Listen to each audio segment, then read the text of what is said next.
Assalamualaikum warahmatullahi wabarakatuh. Halo guys, kembali lagi bersama saya Bobby Herian. Kali ini saya ingin mengomentari pil pahit dalam hal kita bahas hari ini tentang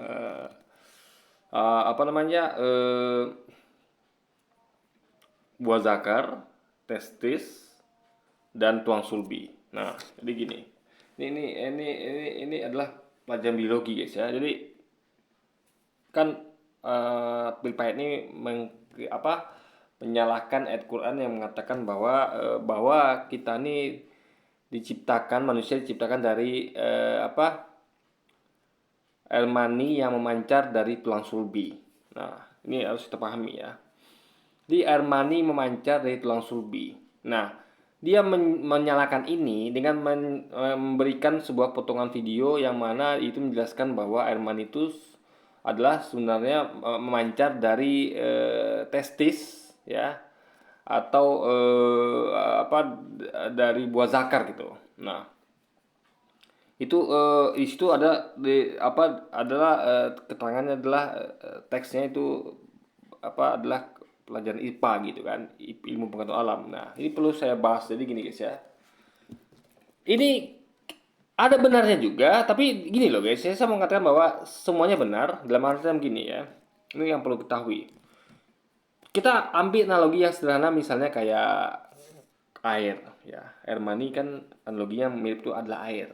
Nah, kalau kita ngomong tentang air keran misalnya. Nah, jadi anggaplah kayak buah zakar atau testis itu ya, testis lah ya. Itu kan seperti keran gitu kan. Jadi yang kita nampak itu manusia itu kan adalah buah zakar dan penis ya, atau testis ya.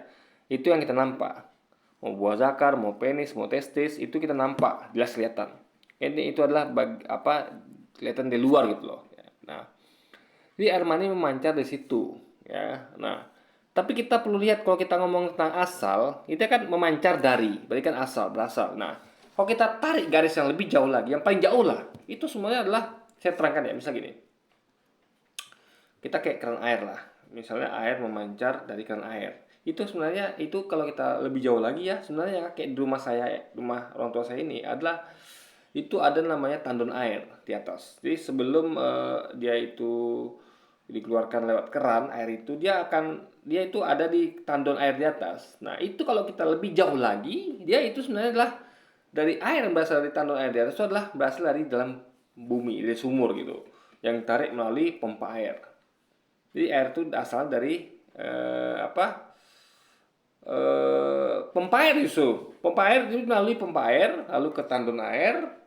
Jadi urutannya adalah air itu berasal dari sumur tarik oleh pompa air, melalui pompa air, melalui pipa gitu kan, sampai ke tandon air, baru pipa lagi sampai ke keran, baru keluar melalui dari keran air itu keluar jadi air gitu. Nah, dan kalau kita lebih jauh lagi, kita ngomong lebih jauh lagi ya, itu adalah air di sumur itu adalah berasal dari air hujan yang jatuh ke bumi dan meresap dan berkumpul di sumur itu gitu, atau di dalam tanah gitu kan. Nah, jadi air tanah gitu. Nah, kalau kita lebih jauh lagi, air hujan itu adalah hasil dari proses penguapan air yang dari bumi, yang mana kena sinar matahari menjadi panas, jadi air itu jadi berubah jadi uap dan jadi awan, dan nanti ketika dingin lagi kondensasi di atas itu akan menjadi air lagi yang turun ke bumi, jadi air hujan tadi. Nah, kalau kita lebih jauh lagi, sebenarnya air itu diciptakan dari, kan berarti kan dari air lagi, entah sungai, entah laut gitu kan, entah air tergenang. Nah, itu sebenarnya air itu diciptakan oleh Tuhan. Nah, jadi ujungnya semua dari asal dari Tuhan. Tapi kan itu kan terlalu jauh. Nah, jadi yang terlalu jauh kita tahu, kita yang terlalu dekat kita juga tahu, gampang gitu kan. Yang susah itu kan tengah-tengah. Setengahnya susah gitu. Kayak kita, manusia pasti tahu semua itu berasal dari Tuhan, dan manusia juga tahu misalnya air itu keluar dari keran. Jadi ujung dan pangkal tuh orang tahu semua. Yang susah kan tengah-tengah. Jadi kayak orang bilang bahwa manusia itu adalah dari kalau orang bilang bahwa manusia itu diciptakan dari air mani yang memancar dari testis atau kantung buah zakar atau penis, itu kan gampang sekali. Atau yang itu yang di pangkal, yang di ujungnya adalah Tuhan. Karena manusia ciptaan Tuhan itu kan gampang sekali. Yang susah itu kan tengah, yang manusia itu nggak tahu. Nah, Quran bermain lebih jauh dari itu. Jadi alih-alih memberitahukan sesuatu yang manusia tahu, kebanyakan tahu, yaitu air mani itu berasal dari testis atau buah zakar atau penis ya, atau bahkan langsung dari Tuhan, Quran lebih jauh lagi. Tuhan tuh memberikan informasi pada kita tuh di waktu lebih jauh lagi, sesuatu yang tidak manusia ketahui pada zaman itu. Sekarang manusia udah tahu ya, setelah ada penelitian gitu kan, kajian. Jadi manusia itu kan makin lama ilmu akan bertambah, pengetahuan akan bertambah karena itu tadi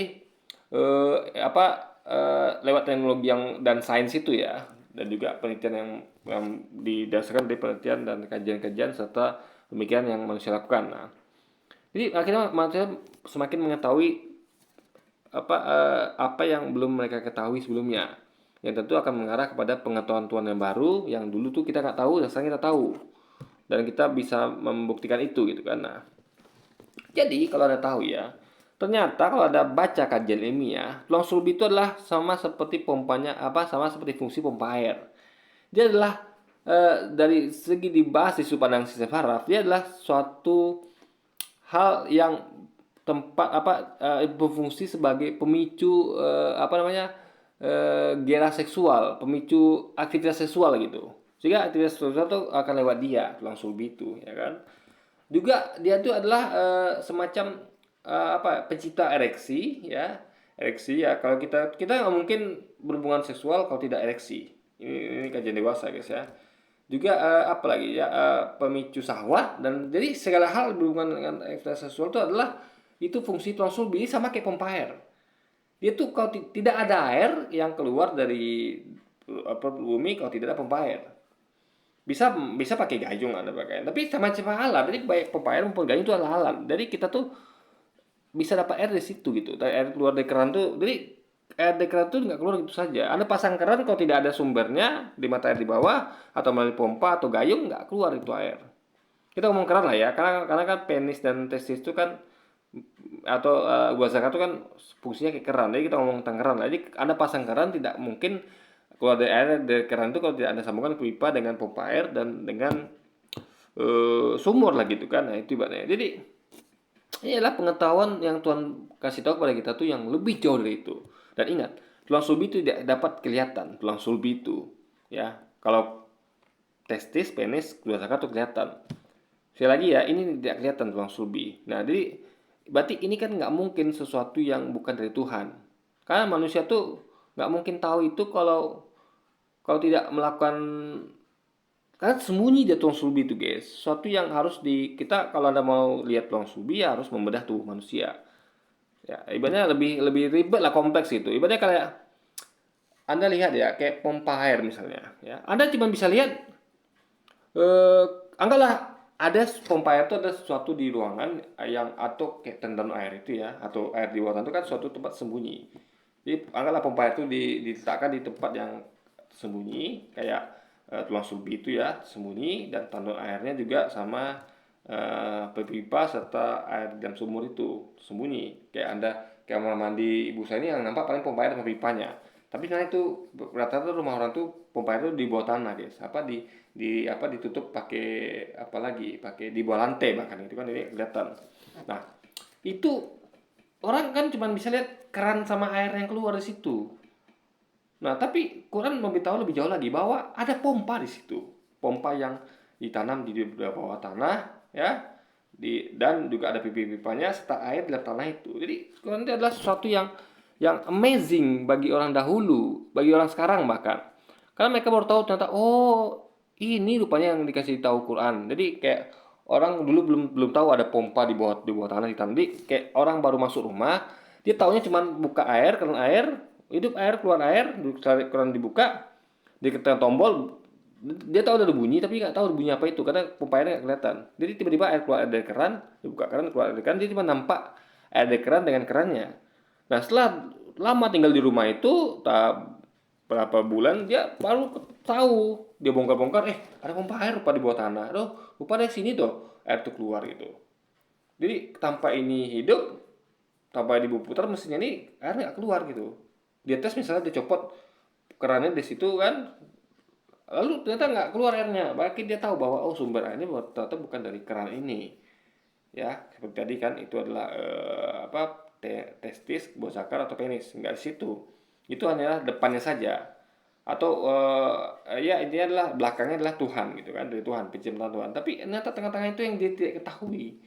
Nah, jadi di situ harusnya orang sekarang tuh akan jauh lebih beriman daripada orang dahulu. Kenapa? Orang dahulu tuh anggap itu bahwa sesuatu yang tidak belum dapat dibuktikan gitu loh. Tulang sulbi itu. Karena mereka tidak bisa melihat tulang sulbi dahulu kan. Dalam artian bisa pun melihat harus bedah dulu, dan siapa juga orang dulu mau bedah sampai ke tulang sulbi. Ngapain juga gitu kan? Kalau sekarang kan memang dilakukan karena untuk penelitian.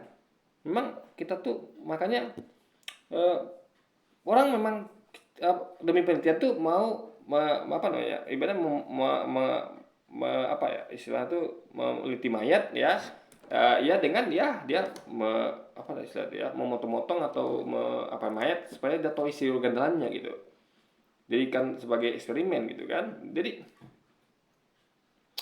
sesuatu hal yang memang harus dilakukan demi kemanusiaan, demi ilmu kedokteran gitu, biar kalau kita tahu ini isi tubuh itu manusia, kita tahu detailnya, kita bisa mengobati ketika ada penyakit, guys. Nah, jadi itulah yang Tuhan lakukan. Jadi yang tidak diketahui pahit bahwa Tuhan tuh melangkah lebih jauh lagi. Suatu yang manusia hanya bisa lihat, Tuhan kasih, atau Tuhan kasih melalui Quran, itu suatu yang tidak bisa manusia lihat. Dan ini pastilah bukan dari manusia biasa. Ini Muhammad itu jelaslah bukan manusia biasa, adalah nabi, dapat info dari Tuhan, dan Tuhan memberitahukan info yang hanya diketahui oleh manusia sekarang. Manusia dulu belum tahu ini. Mereka nggak ngerti. Mereka tahunya cuma melihat yang seperti dilihat pil pahit sekarang nih, bahwa uh, itu air mani keluar dari testis atau buah zakar yang kelihatan. Orang sekarang bisa melihat lebih jauh lagi sama yang seperti yang diketahui oleh Tuhan, karena adanya penelitian dan pembedahan dan segala macam itu, guys. Nah, artinya mereka baru sadar bahwa oh ternyata ini yang Tuhan masukkan dengan tulang sulbi. Yang orang dulu nggak tahu. Jadi pola pikir pilpa itu sama kayak orang dahulu, cuman taunya testis dan buah zakar. Orang sekarang lebih jauh lagi, ya. Mereka tahu bahwa sebenarnya asal dari air mani itu adalah dari tulang sulbi. Oke, jadi mungkin sekian dulu aja video kita kali ini, dan sampai jumpa lagi di video-video selanjutnya. Wassalamualaikum warahmatullahi wabarakatuh, guys.